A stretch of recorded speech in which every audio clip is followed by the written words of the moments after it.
Okay, Yom Yom Rishon. Today is Sunday. And it's Aleph Elul, second day of Chodesh Elul. And today, first of all, we stop blowing shofar. It's the first day to blow shofar. And our custom is that we blow all 10 sounds, right? Tkiya, Shvarim, Truah, Tkiya, Tkiya, Shvarim, Tkiya, Tkiya, Truah, Tkiya. A lot of communities only blow 4. We blow 10. In addition, today we start to say the 3 kapitlach tilim. Today after davening we say kapitel Aleph, Beis, and Gimel, and tomorrow we'll say Dalet, Hey, and Vav. Until the day before Yom Kippur we'll say Kuf Yud Beis, Kuf Yud Gimel, and Kuf Yud Dalet. And we're going to leave 36 kapitlach to say on Yom Kippur itself. And this is Melech Basadeh. The king is in the field. The king is in the field. Now the Rebbe revolutionized the marshal of king in the field, as you know. The way the Rebbe revolutionized the marshal of the king in the field, the way the Rebbe revolutionized the marshal of the king in the field is that he made it completely unconditional. And I'll tell you how. Over the years I used to call it the king in the subway, but the later it was refined. The Alter Rebbe's Maimorim have existed in a treasure that was only available to Rabbi Seinu Nesienu, to the Rabbeim, until our generation. But the Alter Rebbe during his lifetime said over 2,000 Maimorim. We're not going to know exactly how many, but over 2,000 Maimorim were in the archives of the Rabbeim, and we had about 400 of them. The 400 that we had were the Maimorim which were printed in the Teira Eid and the Likutei Teira. And aside from that, we knew that there's manuscripts. We never saw these Maimorim. So in the late 50s and early 60s, the Rebbe had some money from a fund, and he printed 4 volumes, 4 krochim of the Alter Rebbe's Chassidus. And after the heart attack, the Rebbe opened up all the stops, and he printed all the Maimorim of the Alter Rebbe, all of them. It's such a treasure. In other words, we don't have the kelim to appreciate how great a gift this is. This is the Alter Rebbe's Chassidus. All the Rabbeim afterwards are built on these Maimorim. This is Mamish the first. This is the source. It's a hamoin. It's a treasure. And much of this treasure sits in people's shelves like it does in mine and collects dusts. Because who can learn these Maimorim? Who can learn these Maimorim? I don't have time to explain to you why some of these Maimorim are so difficult. One of the things, if you ever looked at Maimorim of the Alter Rebbe, is that you learn a Maimorim of the Alter Rebbe and it seems very easy. And if it seems very easy, it means not only you didn't understand, you didn't even understand that you don't understand. You understand? And a lot of discoveries were made in these kisiyad, these manuscripts. And one of the discoveries affect the mashal of the king in the field. And I'll tell you how. In the Likutei Teira, in the printed version of Anila Deidi, you have the mashal of the king in the field. But you have something else which no one tells you about. No one tells me about. I don't tell myself about. And that is that there are 3 levels. There is the city, which is the realm of tzaddikim. There is the field, which is the realm of beinanim. And there is the desert, which is the realm of Rishayim. Yeah? And the king is in the field. Now how excited are you now? In other words, if you go back to the times of the Rebbe Rashab, they were not excited about Melech Basadeh. Because they looked at themselves and said, okay, the king is in the field, but I'm in the desert.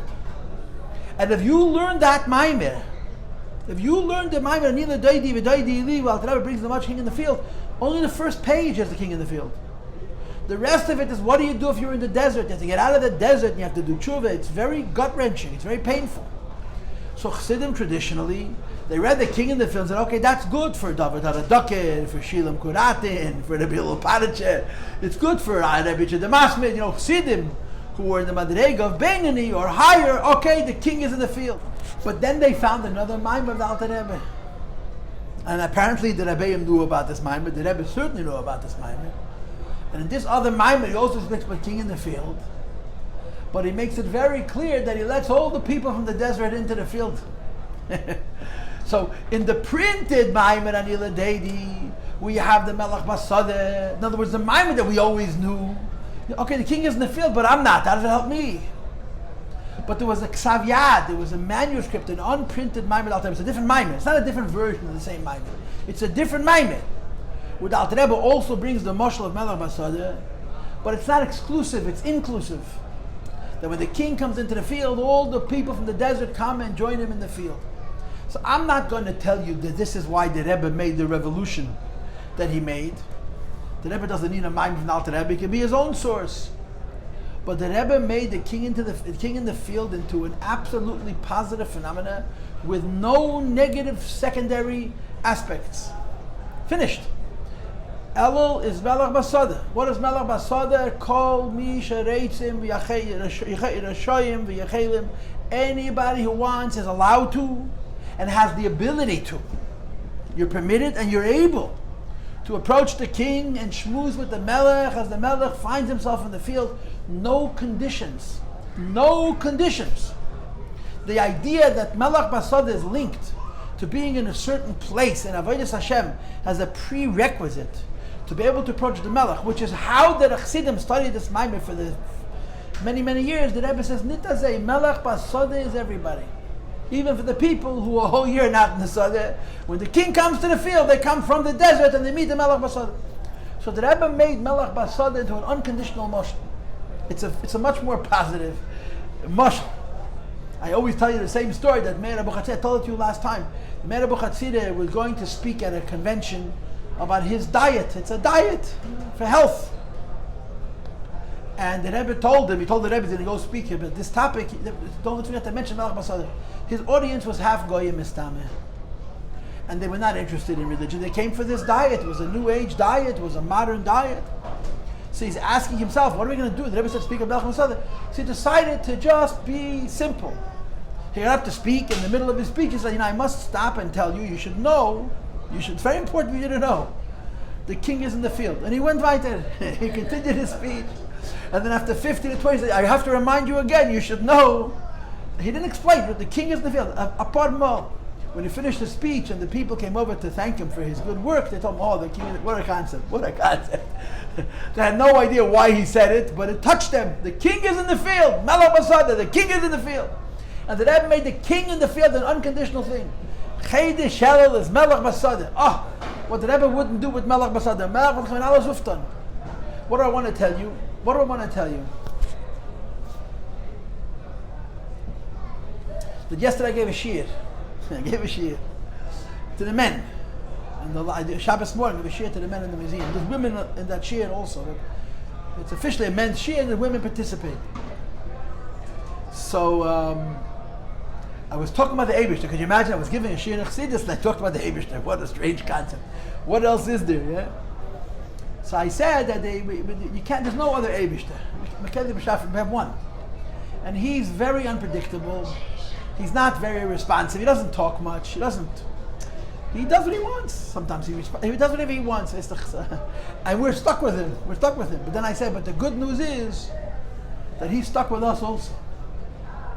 The Eibishter is not a 21st century consumer. He's not a throwaway civilization. You understand? Whatever the Eibishter made, he's going to work with. Etuns b'shafen and dosidus. This is the other side. That's the side of Melech Basadeh.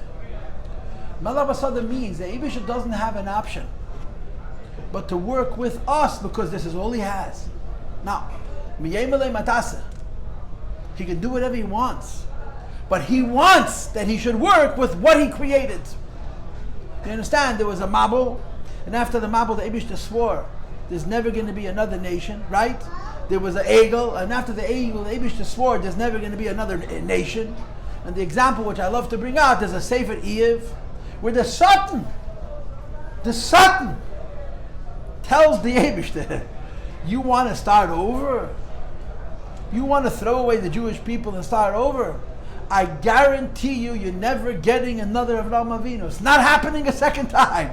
You have one Avraham, be happy. And the Eibishter hears what the Satan says. And the Satan tells Avraham Avinu, this group of Yidden, you like them or you don't like them, they're good or they're not good, this is it. This is it. And in a philosophical way, that's Melech Basadeh. Melech Basada means it's more negate to the Eibishter than it's negate to us that we should have a relationship with the Eibishter.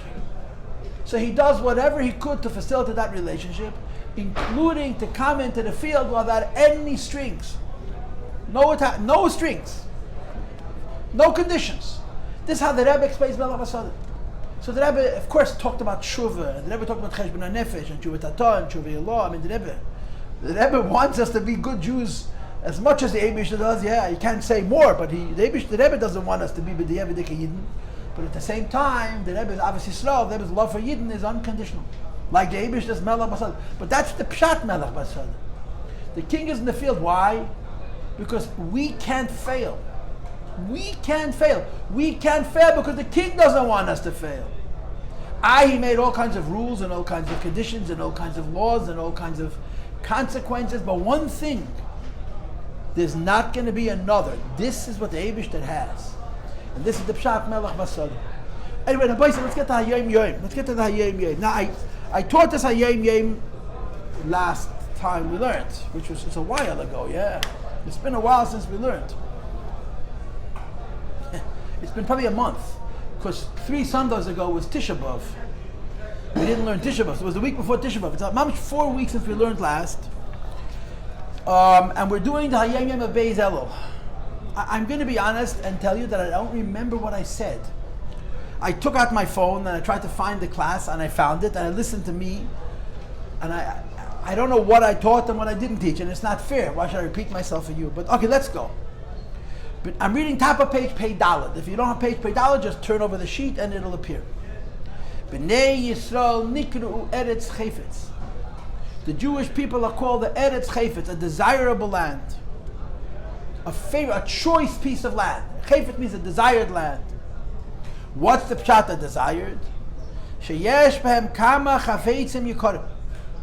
That they possess many precious commodities, right? Now the word chayfetz means desired, and chayfetz means things, possessions. Chafetz are precious possessions, such as Avas Hashem Yisbarach. In a Yid there already is a love for the Eibishter. V'yiraseh, there is awe and fear of the Eibishter also. U'midas tevis, and all other good character traits. And of course, in the words midas tevis, the Rebbe is referring to the inyan of bein adam lachaveirei, good character in the relationship between one person and another. And he continues, ve'ein dvar gilui hamidas tevis talu.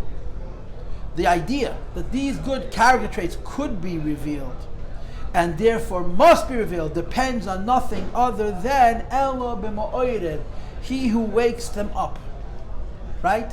If every Yid has every good property inside of himself, it's simply a question of bringing it out. So you have to trigger it, you have to bring it out. Davar bororu, there's no doubt, it's a certitude. Any place you go in the world, there are fountains of living water. The difference is only how close or far from the surface it is. Some place it's easier to find the water because it's closer to the surface. Some place it's more difficult to find the water because it's more distant from the surface. But there's no such thing as ground on which there's no water. And accordingly, it depends on the digger, and his patience, and his deliberateness. If you stick to the course, you'll find it. And of course, the Rebbe is saying, when you relate to a Yid, it's not a question of if, it's only a question of when. But some Yidden make it very difficult. Some Yidden make it almost impossible, right there. But the Rebbe says it's a fact that inside every single Jew there's good. It's simply a question of how much time it's going to take, and how much work it's going to take, and how much patience it's going to take, and how much Mesiras Nefesh it's going to take. Because inside of a Yid there's all good. And he continues and he says, "V'kivin HaRatzon." We know.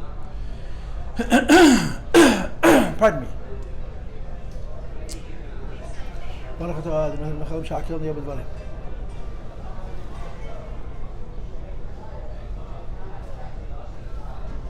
Excuse me. We know that will is Keach Elyon, is a higher force. Hagoizer umefaked, that declares, that decrees, and commands, ala kol hakechas, of all of the faculties, umachricham, and compels them and forces them, laseis, to do, v'lifel, and to effect, kefi hapakudes shalei, based on the instructions that you get from that Ratzon, im kein efe, accordingly, ikir ha'avoiduhu, the most important thing in a person's avodah is la'oides HaRatzon, to wake up one's will, lifel v'lases, to effect and to do hein bi'atzmei, both in waking up himself and hein b'zelos, as well as waking up somebody else. So the Rebbe says, if every Jew has every good treasure inside, you got to get it. How are you going to get it? Huh? Will. What's the alternative to will? If you're not going to use will, how else are you going to get it? How else are you going to get it? How else are you going to get it? Huh? I'll put it to you in plain words, you'll understand the difference. If you need something from another human being, you can explain to them that you need it, and you explain to them that they could give it to you, and you could convince them that they need to bring it to you. That's one way. And then you can force them. You can just force them. No explanations, no pilpulim, no lumdus, no conversations. You force them. Now, we live in America, right? And the first and the last and all the middle rules about America is don't tell me what to do. Ganz America geht in them, right? Don't tell me what to do. The famous quote that the Rebbe told Herman Buch all those years ago, he asked the Rebbe in the 70s, what does the Rebbe think of American Jewry? And the Rebbe said, you cannot compel them to do anything, but you can teach them to do everything. You can't force them to do anything, but you can teach them. You can teach them. So Americans, you cannot force. You can't. It's true, you cannot force. But the Rebbe is saying something different. The Rebbe is saying, you see, you have this in Chassidus. If I want to bring something from a koyach elyon to a koyach tachton, from a higher faculty to a lower faculty, so there's two possibilities. One is I can explain it to myself. And the other is I make myself. I force myself. The difference between the former and the latter is one is called pnimius, one takes much more time, and it's internal, and it's systematic, it's step by step, and one is force. In the psychology of a person, in the mahus of a person's nefesh, this is will. The Rebbe says will is stronger than the person. A person can will himself into accessing all of these koiches. And that's what the Rebbe here says. I want to read the second paragraph again. V'kiven HaRatzon, since will is keyach elyon, is a higher faculty, hagoizer umefaked, that declares, that decrees, and commands, al kol hakechas, of all the faculties, umachricham, and compels them, laseis v'lifel, to do and to act and to effect, kefi apkudish, based on will's instructions, im kein efi, accordingly, ikir ha'avoida, avodas Hashem is beikir, is primarily la'oides HaRatzon, to wake up one's will, lifel v'laseis, to effect and to do, hein ba'atzmei, in oneself, hein b'zlasi, in somebody else. The not nice way to say this is the Rebbe is saying force yourself. The Rebbe is saying force somebody else. The Rebbe is saying use will. Use will. I'll tell you a word. I saw this. I saw this in a minor from the Rebbe to somebody. I saw it in one of those. They're giving out all these minors kodesh now. There's so much treasure that's coming out. You have no idea this. They're constantly giving out from the Rebbe manuscripts that are sitting by wherever they're sitting, but the things that people have never seen. Some of them are so important. As they say in the real world, whatever I'm thinking is going to come out in one big juicy whatever. Anyway, so there's all this stuff. The Rebbe a Yid wrote to the Rebbe about a difficulty that he's having, and in the letter he writes to the Rebbe that he's failing at it. Whatever it is, he's failing. He keeps on failing. So the Rebbe writes to him, and it's written rather directly. In other words, it's pretty strong. You tried this method and this method and this method, this method. Why don't you try the method of Tanya Perek Mamalev? What's the method of Tanya Perek Mamalev? Kabbalah Seil Machashmai, B'reishas Aveda V'ikir V'shoshas Kabbalah Seil. Now, you get such an answer from the Rebbe, and what do you think? That's what I've been doing. That's what I've been doing. That's what I'm doing the whole time. What does the Rebbe mean I should try? Of course that's what I'm trying to do, right? But what is the Rebbe saying to this person? The Rebbe is saying to this person that when you have an issue and you try to resolve it by intellectually and emotionally and spiritually conditioning yourself either above the problem or around the problem or through the problem, it's very complicated. Then there is Kabbalah Seil. What's Kabbalah Seil? Kabbalah Seil is akshonis, stubbornness. Kabbalah Seil, the famous word that the Rebbe Rashab told the previous Rebbe on his 15th birthday, that Avodas Hashem is done with the Mesiras Nefesh, and Mesiras Nefesh and Kabbalah Seil are really two sides of the same coin, and it uses the expression Azoyu nicht anders, this way and no other way. What's Kabbalah Seil? Azoyu nicht anders, this way and no other way. This is the only way it can be. Azoyu nicht anders, this way and no other way. There's a hardness to it. The thing about Kabbalah Seil that I deal with is that too many people feel that Kabbalah Seil is being given to them by their teachers and their parents. Kabbalah Seil. In Lebanon. This happened to me. This goes back almost 30 years. Had a student in my class, he was a good boy actually, but he had a good sense of humor and he wouldn't pass up an opportunity to make a good joke. When I started out, I was a real mashpia. I was very dedicated. I wasn't as smart as I am now. I wasn't as kind as I am now, but I was certainly more hardworking. But it was rough around the edges. It's still rough around the edges, but it was rougher around the edges. And this kid had done something wrong. I don't know what it was, and I asked him why. So in a zal, there must have been 100 bachim in the zal. So he announces loud that the zal should, the whole zal should hear. In Lubavitch is nicht kein farvos. In Lubavitch, there's no why. Now, how was that phrase meant? That when the mashpia tells the bacha to do something, he does it without a farvos. So here's my Talmud. I asked my Talmud, why did you do kachva? In Lubavitch, is nicht kein farvos. You understand? He was trying to, he was making a joke. He was telling me to bug off. It's none of your business. Why? It's none of your business. It's taking an idea and turning it on its head. And a lot of the kids feel, and I think it's correctly so, that the way we use Kabbalah Seil is do what I say. Now there's room for that. But you know where? When you have a very strong relationship. Not when you have a weak one. If you have a weak relationship, why tell you what you say? Only the people closest to you, who have learned the most from you, can appreciate the idea that sometimes they have to do something without needing to understand and agree. The key word in Kabbalah Seil is the word Kabbalah. Kabbalah means you accept. Not this Hatola Seil. If I impose my yoke on you, you didn't accept it. I'm forcing you. Kabbalah Seil, you accept the yoke. But what does it mean to accept the yoke of heaven? To accept the yoke of heaven, you tell yourself, if this is what God wants, this is what I'm going to do. No conversation. So the Rebbe writes to this younger man or this younger maidel, I don't know who it was, but this person wrote to the Rebbe that I'm trying all these different techniques to deal with a certain issue that I'm having and I'm failing miserably.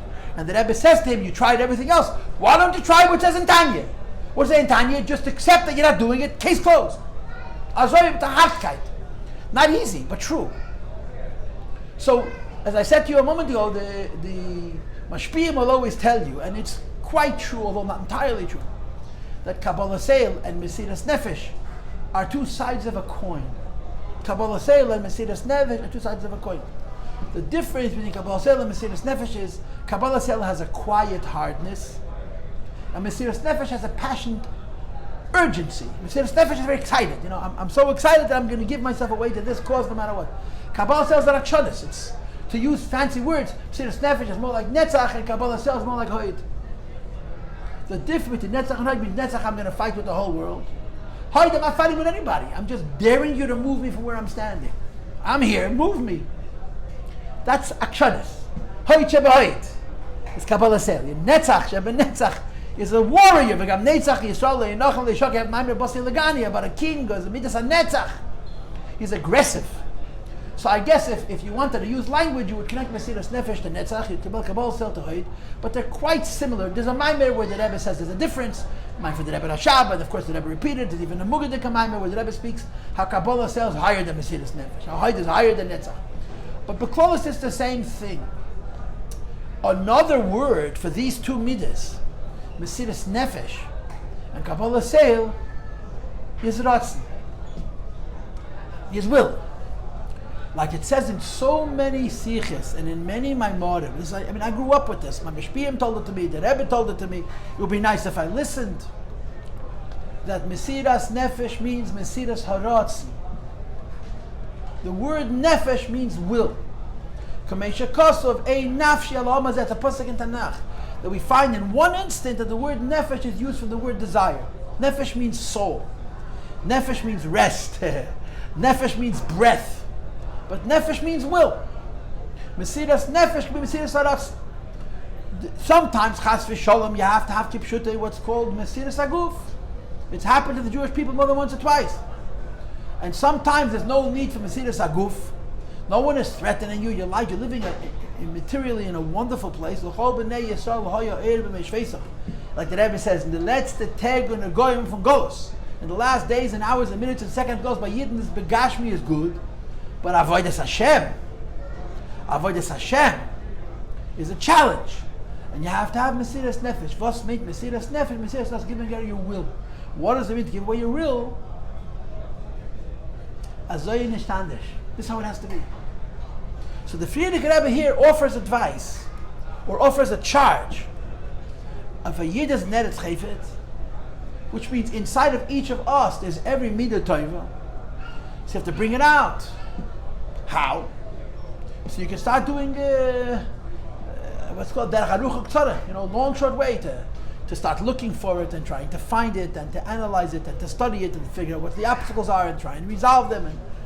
Or you can use will. Will is tougher than the person. A human's willpower is tougher than the person. That's why it doesn't Svarim. You can will yourself into liking something you hate, and you can will yourself into hating something you like. Will is a very strong power. It's stronger than the Kochos and Nefesh. It's stronger than the conscious person. It's stronger than the person's mind, heart, and senses. And the Rebbe says, we have so much treasure. We're going to sit around and wait until we get into the mood, until it works. Use will. That's what the Rebbe is saying. He's saying, use will. Will is strong. But we have will. And we can use will to find Midas Tevis. We can use will to find Avas Hashem, to find Yiras Hashem. But here's the catch. You can't advocate this. You can't make somebody else do this. You can come, make yourself do it. Because I can't will you into doing something. I can hopefully will myself into doing something. So if I'm somebody else's teacher, and it's my duty to be made to them to do something using HaRatzon, they're not going to do it because of my HaRatzon. Whatever my role is, and however I accomplish it, my wanting for them to do it is not going to help them. They have to want. But that's the code of this Hayom Yom. In the first paragraph of this Hayom Yom, we learned, and I'm assuming this is what I taught the class I gave you a month ago, that in Yidden called Eretz Chayfetz, every good meat is found in every time inside of every single Yid. And today we're adding that the access to all of these midas tevis is will. A person can will himself into all kinds of good things.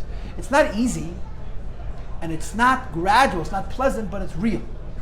With HaRatzon, the person can accomplish incredible things. And you see it b'Buchish. There's another Hayom Yom which everybody knows, that Rabbi Marash once observed that Gemara studies Migos, right? I'm putting words now into Rabbi Marash's mouth, which is a big Aveda, but maybe she has to forgive me. The Rabbi Marash has to forgive me, right? What do Migos mean? What's a Migoy? Migoy means Ma'ali l'shakir. Ma'ali l'shakir means if I'm a liar, I'll tell a better lie. Ma'ali l'shakir, right? If you say you owe me $100, and I say, no, I only owe you 50, I have a certain amount of credibility. Why? Because I was a liar, I would say I don't owe you anything. Now, but then the Gemara says, Nipnei made the miksa tiny yeshava. So if I admitted that I owe you half, so then I should be believed. Why do I have to swear? And the Gemara goes into the whole business, but another mayor's don't worry about the Gemara. I won't lie to your face. So I tell you half a lie. Right? I don't have any money. I did it. I have enough. So that's why you have to swear. But if a person says a lie, and it's in the kind of a case where he's not a made of b'miktzas, where he's not admitting partial guilt. If you say you owe me money, I don't owe you any money. So there's a certain argument to say that I'm believed, or to say you. Here's another example of the Gemara. I'm sorry I'm doing this to you. I don't know why this floated into my head. You say to me, I owe you owe me $100. I say, no, I only owe you 50, and here it is. Hey, look, I give it to you.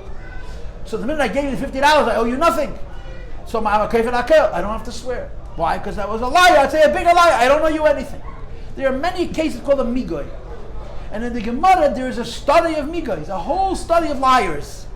If I say something, if you accuse me of a liability, of owing you something, and I have a better lie, then that becomes my basis to believe me. Because if I was a liar, I'd say a bigger lie. Now, you could say a poshet tekashe. You could say a poshet tekashe. What's the poshet tekashe? Anybody?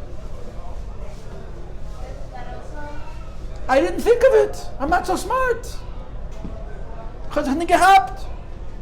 You accuse me of something, and I say, no, it's not the way you're saying it, but I could have said a better lie and saved myself even more. So the Chacham can say, believe me, because I could have said a better lie. Maybe I didn't think of that lie. So the Rebbe Marash asks this kasha. The Gemara sits and analyzes people who are not educated, simple people, who are being schlepped into a court of law, accused of some kind of liability, and they tell a lie, or they say whatever it is they say, and we think that if they were liars, they'd say a better lie, and we believe them because they could have said a better lie. Maybe they didn't think of it. What's the tenets? I says, that's the tenets. It's my money. There's not a lie I won't think of. The Rebbe Marash says the foundation of all of these dinim, that you sit and study liars, and you say, if this person was a liar, they'd lie better. And the fact that not lying better is that they're telling the truth. And you never even ask the question. The Gemara never asks the question. Maybe you didn't think of it. It's a chazaka. A person that miga is a form of chazaka, right? If a person could have lied better and didn't lie as well, so they believed. Because there's no such thing as a lie that I could come up with that I wouldn't come up with if it's negir to me, it touches me, right? Or Kiadua, the Sipur that the Rebbe told Yud Shvat once, and he quoted the source of it from Rabbi Chaim Meir, Mordechai Pelov, that the Yeshuvnik gets a letter that his father dies, and the Yeshuvnik doesn't know how to read Yiddish or Hebrew or any language, so he gives it to the Melamed, and the Melamed reads the note that says that plenty and plenty passed away, and the Yeshuvnik chalishes. Yeshuvnik means the peasant, the farmer faints. And later on, the Melamed that are going to Yeshiva, the Melamed has a shayla. In the day Mishmiya L'Riyah, seeing is stronger than hearing. I read the note. You only heard me translate the note. How come you chalash and I didn't chalash? So the Yeshuvnik says, "Kos mein taten." It's my father. It's not a question of how close or far. It's me. It touches. With the word negeh, the Rebbe used to always bring. Negeh means it's relevant. But in Kuta Teirim, Pasha Shmini, and the Rebbe used to quote this very, very often. The Alter Rebbe says, Negeya, parenthesis, Beloshen Yiddish, Beis Lamed Aleph, Beloshen Yiddish, Onrin. It touches you. Negeya, it touches you. Something that touches a person, it's Negeya. So there's no lie you won't come up with. So the Rebbe says the same is true with Ratzon. Will can change a person. If it's a Negeya, right? If it's Negeya, if it matters. And if it doesn't matter, it doesn't happen. So the Frierdiker Rebbe is giving very interesting advice. He initially establishes a fact that every Jew has incredible treasure, every good meat exists inside of a Yid. And then he says, don't do complicated methods of trying to access those treasures. Will yourself into accessing those treasures. And will, as I said earlier, is a form of Mesiras Nefesh. Will is a form of Mesiras Nefesh. Because Mesiras Nefesh is translated, giving away your will to the Eibishter. Giving away what the Eibishter means, that what the Eibishter wants, I want.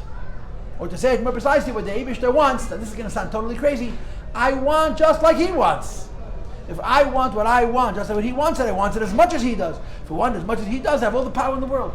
But somehow, it doesn't exactly work out, right? It doesn't exactly work out. It doesn't exactly work out. It doesn't exactly work out. I'm going to fabring with you for a few minutes, if you don't mind. If you have to go, you're welcome to leave.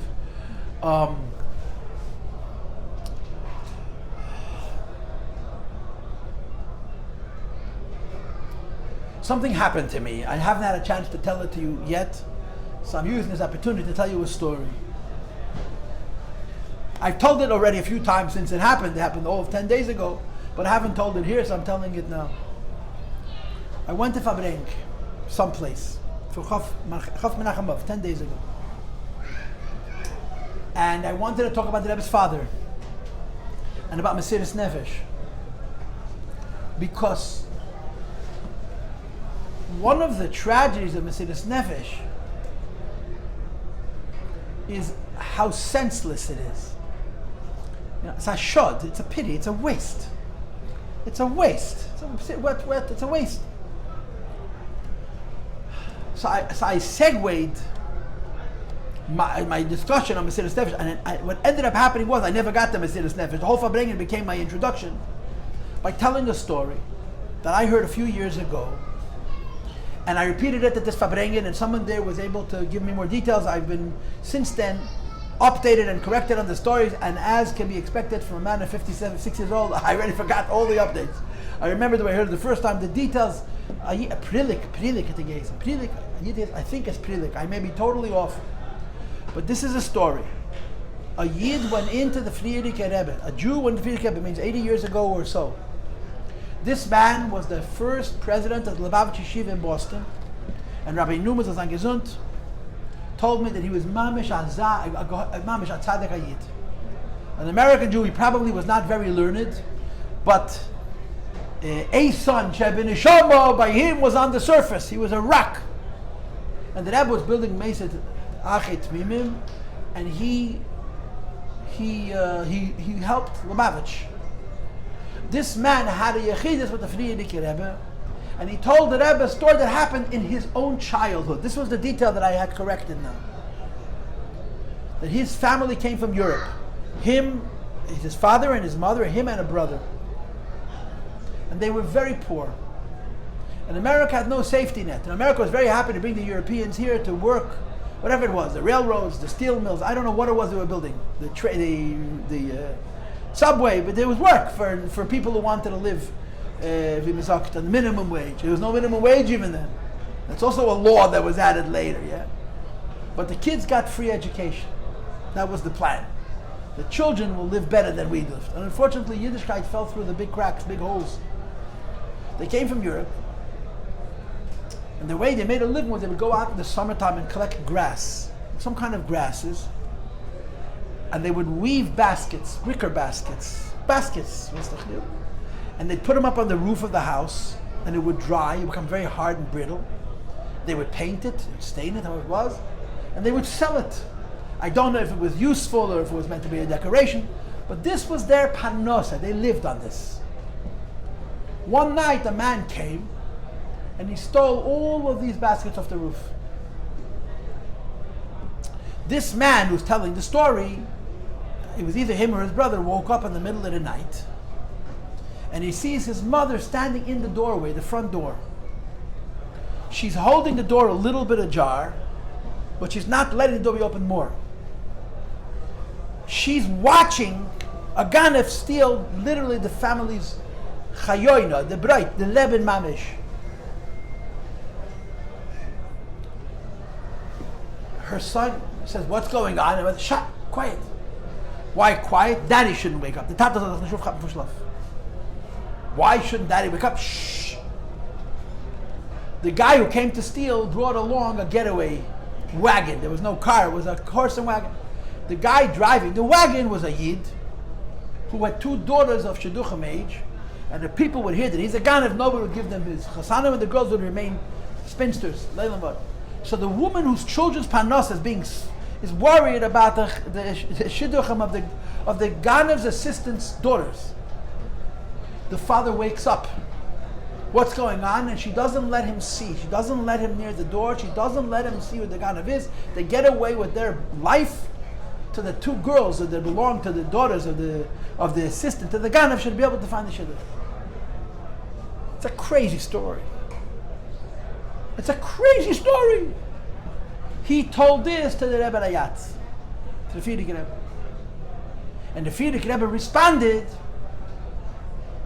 Mir leben von Mesiras Chusen. Mir leben von Mesiras Chusen. We live from their Chusen. We live from their merits. In other words, a story like this feeds Yidden for generations. Now, I told the story just as a segue. My plan was that Mesiras Nefesh is not a waste. And the Rebbe spoke about it, about his own father. Mesiras Nefesh, unfortunately, Bechitzonius, it's a trechmein. Mesiras Nefesh is not a waste. I remember, I heard from the Rebbe, I'll never forget this as long as I live. Everybody has their moments with the Rebbe, you know. But I don't have moments of Yechidus. I didn't have Yechidus, but I have moments that I'll never forget. One of my moments, I was standing here on the bleachers, in the middle of a sikha. I don't even know what the context was, but I'll never forget how the Rebbe said it, the tone. And I've since found it. The Rebbe stopped what he was talking about, and he said, I'm not happy that people refer to what happened in the previous generation as genocide. I forgot if he used the word genocide or he used the word Holocaust. And then he said with so much regesh, he didn't cry, but it was said with so much feeling. 6 million Yidden gegangen lekade shem shamayim barabim. That's what they said. 6 million Jews went to sanctify the name of Hashem in public. It's only a Rebbe could say it. Only a Rebbe could say it for two reasons. Sai, because it's sort of making sense out of it, and Sai, because it's trying to give meaning to something which is pure pain. But okay, I digress. So I was at this Fabrengen, and I told this story, and my entire intention was to talk about Mesiras Nefesh. One of the guys at the Fabrengen got really upset at the story. He was really upset. And that became the whole Fabrengen. It was very good Fabrengen. The best Fabrengen is when you have an argument. There was what kind of this is not a good woman, she's an Ratzon, used to go Russia Merusha. What happened to her kids? I didn't know that the person who told the story was one of those children. You understand? So it turned out, it was okay. But what is the point? The point of this is that in our history, there have been countless occasions where people that we knew and people that we didn't know, people who were big and people who were small, people who were important, people unimportant, that they did an action that's emes be'emes, not relative. You can't prepare for this. I guess you do prepare for it, you don't prepare it. You can't prepare for this. You certainly can't predict where you're going to see it and by whom you're going to see it and how you're going to see it. But when you see it, this is emes. It's emes. Was meint emes? It can't be more emes. You know, it can't be more emes. You know, the Mishnah says, who is rich? Who is rich? What's the answer to the question? Who has the most money in town? But that's a very subjective thing. Why? Because tomorrow someone comes with more money, he's rich. So how can you answer the question and it's not relative? What's the answer? He was happy with his portion. Someone's going to come with a bigger portion, he's still going to be happy with his portion. So it's a definition which doesn't change, right? Who is wise? Well, the person who knows the most information. Someone comes along with more information, he's wiser. So he's choch with the teretz. Halayimid mikalad. If you're prepared to live better, you're already smart, and that smart cannot be exceeded. It's an absolute criteria. So what is emes? That can't be more emes. And the answer is Mesiras Nefesh. And Mesiras Nefesh doesn't necessarily mean sacrificing your will. The Rebbe Rayatz here in this Hayom Yom is saying the method by which a person can access the treasure within himself is will. He doesn't speak about using your mind and your heart to contemplate it. It's will. I'm going to read it one more time and I'm going to stop. I'm reading the Kivin, and whereas HaRatzon, that will, is koyach elyon, it's a higher strength. Hagoyze, that decrees. Umefaked, that instructs. In other words, he's pushing stronger than you. I once knew a man. I can't tell you the details because I will give away the details. I once knew a man who was doing business with another man. And he wanted something from him. And the other man didn't want to give it to him. I'm being very, very vague. So this man told me, I'm going to make him do it. I'm going to make him give me what I want. So I said to him, how are you going to make him do it? I'm stronger than him. What, he's going to beat him up? He's going to will him. He's going to force him, not by hitting him, but by persuasion. Whatever persuasion means. I'm going to make him give me what I want. The Rebbe says, Yid has the Ratzon. The Ratzon will can bring out any koyach. And will doesn't do it like a nice guy. Will is simply stronger, starker. That's what the Rebbe is trying to say. Machricham, he forces them. Lasa is v'lifel, to do and to effect kfiyat kudish leibest in its commands. In other words, there's so much good in us.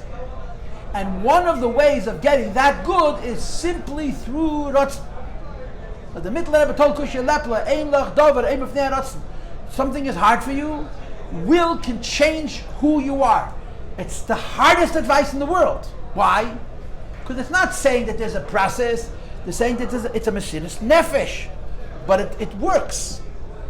Im Kain Eifen, the Rebbe concludes, therefore, Iker HaAvodah, the most important aspect of our life as Jews, is La'edet HaRatzon. To wake up our will. Wake up our will. Avodas Hashem is about being stronger than the Yetzer Hara. That's what it is. It's about stronger than the Yetzer Hara. And being stronger than laziness, and being stronger than mediocrity, and stronger than whatever other chitzonius limitations there may be. Will is stronger than all of those things. Lifel, to affect, the last is to do, first of all, by asking in oneself, and second of all, by listening to somebody else. You cannot will somebody else to do something. You can teach them that they could will. But this is how the Rebbe spins this Hayom Yom. This is a letter for the Frierdiker Rebbe. That every Jew has all treasure, and the key to accessing that treasure is Ratzon. And the way I'm explaining it to you is that the Ratzon is Iyan of Mesiras Nefesh. Okay, so Belina, the next Sunday we will learn Gimel level. Thank you all for coming and listening.